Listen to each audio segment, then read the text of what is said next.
ঈদের সিনেমায় অর্জন, চ্যালেঞ্জ ও প্রত্যাশা শিরোনামে হয়ে গেল television entertainment journalist association of Bangladesh তেজাবের সেমিনার।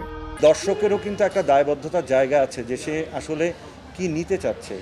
ফিল্ম মেকিং নেশন হিসেবে আপনাকে যদি ইভলভ করতে হয়, বিশ্ববাজারটাও তো দেখতে হবে তারা কিভাবে ছবি বানায়। ফলে ফিল্মের একটা খুব সুন্দর সহাবস্থান থাকা দরকার, অনেক ডাইভার্সিটি থাকা দরকার সিনেমায়। এই আর্ট মুভি আর কমার্শিয়াল মুভি, এই যে এক দ্বৈরথ, এইটা নিয়ে আমার একটা সবসময় প্রশ্ন হয় যে এই যে মালিক, রকস্টার, এগুলো কেন আর্ট ফিল্ম না, আর রোহিত বা বনলতা সেন কেন আর্ট ফিল্ম? এই বিভাজনটা কে করলো? আপনি লেন্স দিয়ে দেখেন, আপনি কালার দেখেন, লাইট দেখেন, আপনারা আমার যে দৈনন্দিন জীবন সেটা দেখতে খালি চোখে যেরকম, সেটা তো লেন্সের চোখে দেখা যায় না। তাহলে আমার মনে হয় এই রকস্টার, মালিক, পিনিক যাই বলেন, এইগুলোকে আপনাকে আর্ট ফিল্ম বলতে হবে। একই সাথে এই যেহেতু অর্থলগ্নি করে রোহিত বা বনলতা সেন বানানো হয়েছে, একে আপনার কমার্শিয়াল ছবি বলতে হবে। বিভাজিত করে তো লাভ নাই।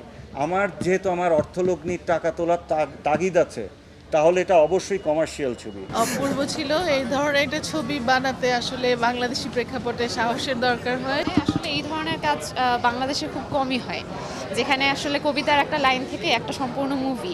অনেক ভালো লাগছে, অনেক আর্টিস্টিক একটা মুভি ছিল আর অনেক মেটাফর ইউজ করা হয়েছে। সব ছবির প্রতি শ্রদ্ধা রেখে বলছি, এই ছবিটি আগামী 10 বছরের মধ্যে আমার দেখা মতে অনেক সুন্দর এবং পরিচ্ছন্ন ছবি। আমি জানি না আমরা কতটুকু সাকসেসফুল, বাট আমাদের স্বপ্ন ওইটাই ছিল যে আমরা একটা সিনেমা বানাবো হুইচ ইজ গুড সিনেমা, যেটার মধ্যে আর্টও থাকবে, কমার্সও থাকবে। দেশের 103টি প্রেক্ষাগৃহে চলছে শাকিব খান অভিনীত সিনেমা রকস্টার। মাল্টিপ্লেক্সও মিলছে দারুণ সাড়া। ঈদের দিন স্টার সিনেপ্লেক্সের ছবিটির শো ছিল 18টি। দর্শক চাহিদার পরপরই তা বেড়ে দাঁড়ায় 36টিতে। মাই ক্রাশ, অনেক জোস লেগেছে। আমাকে উড়িয়ে দাও, আমাকে বাসিয়ে দাও। The actors they are like marvelous. They did their job very good. In fact, I really appreciate Mithila আপুর যে হচ্ছে ইন্ট্রোটা ছিল, মানে ওনার এটা ডেবিউ একটা পারফরমেন্স ছিল, so she did a very good job. এখানে উনি একজন মেগাস্টার, ওনার কথায় তো 200 মানুষ আসবে। মিউজিক মানে শুধু অ্যাকোস্টিক না, sometimes it's more than life. আবার বিশ্বাস যে গ্লোবাল অডিয়েন্সের সিনেমাটা অনেক ভালো লাগবে। অন্যদিকে দর্শক আগ্রহ বাড়ছে সৈকত নাসিরের মাসুদ রানা ঘিরে। এখানে আটানা পয়সা ইনভেস্ট হয়, সেটাই কমার্শিয়াল। সেটা আর্ট ফিল্ম বলতে কোনো শব্দ নাই, সবই কমার্শিয়াল। যেখানে অর্থের লেনদেন হয় সেটাই কমার্শিয়াল। তো চরিত্র দাঁড় করানো একটা লাইব্রেরি থাকে ডিরেক্টরদের অবশ্যই। আমি চেষ্টা করেছি আমার সিনেমাটা যারা দেখেছেন যে আমার লিমিটেশন বাজেট, খুবই লিমিট বাজেটের ভিতরে যতটুকু করার আমি বেস্ট করার চেষ্টা করেছি আমার দিক থেকে, এবং আমি এতটা এক্সপেক্ট করি না যতটা গুড ফিডব্যাক পাচ্ছি।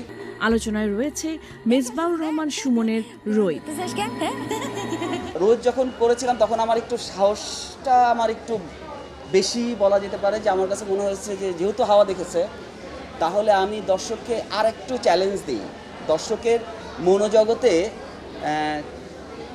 চিন্তা করার দায়িত্বটা তো আমার একটু, মানে যারা ফিল্ম মেকার সবাই, মানে যে পেইন্টার, যে কবিতাটা লেখে, ও এখন শক্তি যখন কবিতা লিখছে কিংবা জীবন দর্শক দেখছে, তার কবিতা কি হুমড়ি খেয়ে পড়ছে সবাই পড়ার জন্য না?